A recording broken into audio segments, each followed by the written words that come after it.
America's first black vice presidential candidate is condemning the president and his attorney general for denying racial problems exist within the U.S. justice system. Kamala Harris says two systems exist and points to the demonstrations that have erupted in the wake of black people being shot by white officers. The president says protesters, not police, are the problem. Here's Jennifer Johnson.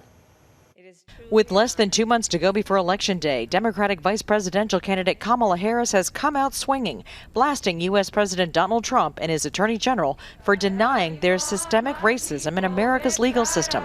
In an interview with CNN, I think that Donald Trump and Bill Barr are spending full time in a different reality. We do have two systems of justice in America. Harris, the first woman of color to be a vice presidential candidate, is on the attack after statements from both the president and William Barr last week. I don't think there are two justice systems. The fact of the matter is it's very rare for an unarmed African American to be shot by a white police officer. President Trump refused to address the issue during a visit to Kenosha, Wisconsin, following the police-involved shooting of Jacob Blake.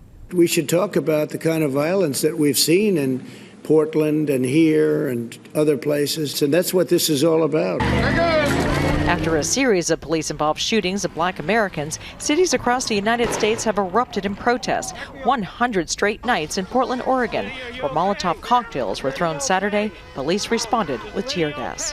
I understand that they're tired, but at the same time, we're tired of you killing black people. The protests and now counter-protests in every U.S. state were sparked by the death of George Floyd in Minneapolis, who died after a white police officer knelt on his neck for almost 9 minutes. There's no question that we have seen an unacceptable incidents for generations of unarmed black men being killed.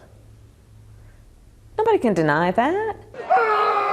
Harris says the facts are black Americans are arrested and prosecuted far more for the same offenses than white Americans. A recent ABC News Washington Post poll shows just how divided the country is.